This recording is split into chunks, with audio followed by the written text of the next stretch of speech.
Hi friends, வணக்கம் and welcome to RK news Tamil Nadu channel. சற்று முன் வெளியான முக்கிய அறிவிப்பு. Good news. குரூப் 4 தேர்வு பணியிடங்கள் தேவைக்கேற்ப அதிகரிக்கப்படும். தமிழக அரசு அறிவிப்பு. செய்தியை முழுமையாக கேட்கறதுக்கு முன்னாடி நம்ம சேனலை சப்ஸ்கிரைப் பண்ணலாம். சப்ஸ்கிரைப் பண்ணிக்கோங்க. மறக்காம பெல் பட்டனை கிளிக் பண்ணிக்கோங்க. அப்போ தான் நம்மளுடைய அப்டேட்டட் நியூஸ் உங்களுக்கு உடனுக்குடன் வந்து சேரும். தமிழக அரசு வெளியிட்டுள்ள அறிக்கையில் கூறப்பட்டுள்ளதாவது: முதல்வர் மு.க. ஸ்டாலின் தலைமையிலான இந்த அரசு பொறுப்பேற்றதில் இருந்து கடந்த 3 ஆண்டுகளாக தமிழ்நாடு அரசு பணியாளர் தேர்வாணையம், சீருடை பணியாளர் தேர்வு வாரியம், மருத்துவ பணியாளர் தேர்வு வாரியம், ஆசிரியர் தேர்வு வாரியம் உள்ளிட்ட தேர்வு முகமைகள் வாயிலாக 34,384 நபர்களுக்கும் பல்வேறு அரசு துறைகளில் நேரடி நியமனம், உள்ளாட்சி அமைப்புகள், அரசு துறை நிறுவனங்கள் என பல்வேறு அமைப்புகளின் வாயிலாக 33,655 நபர்களுக்கும் என மொத்தம் 68,039 நபர்களுக்கு பணி நியமனங்கள் வழங்கப்பட்டுள்ளது. மேலும் கடந்த சுதந்திர தின நாள் விழா உரையின் போது முதல்வர் மு.க. ஸ்டாலின் தெரிவித்திருந்தவாறு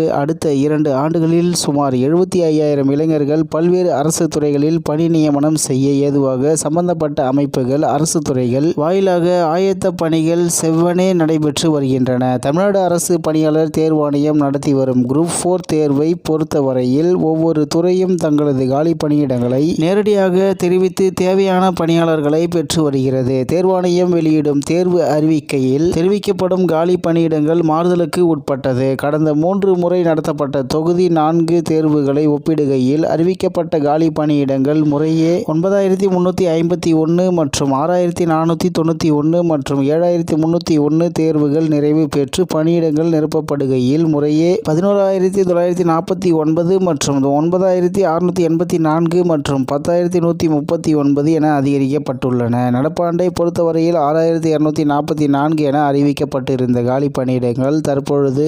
6,724 என அதிகரித்துள்ளது. இந்த எண்ணிக்கை பணியிடங்கள் நிரப்பப்படும் வரை மேலும் அதிகரிக்கும். இது மட்டுமல்லாமல் பல்வேறு அரசு துறைகள், உள்ளாட்சி அமைப்புகள் மற்றும் தேர்வாணையம் போன்ற அமைப்புகளின் வாயிலாக 2 ஆண்டுகளுக்குள் முதல்வர் மு.க. ஸ்டாலின் அறிவித்திருந்தவாறு மேலும் 75,000 இளைஞர்கள் அரசு பணியில் அமர்த்தப்படுவார்கள். மேலும் படித்த தகுதி வாய்ந்த இளைஞர்களுக்கு அரசு மற்றும் தனியார் துறைகளில் வேலைவாய்ப்பினை பெற்று தரும் பணியினை தமிழ்நாடு அரசு தொடர்ந்து மேற்கொண்டு வருகிறது. இவ்வாறு அதில் குறிப்பிடப்பட்டுள்ளது என்று தகவல் வெளியாகியுள்ளது என்பது குறிப்பிடத்தக்கது. இத்துடன் இன்றைய முக்கிய செய்தி நிறைவு பெறுகிறது. மேலும் இது போன்ற செய்திகளை உடனுக்குடன் தெரிந்து கொள்ள ஆர்கே நியூஸ் தமிழ்நாடு சேனலுடன் இணைந்திருங்கள். நன்றி, வணக்கம்.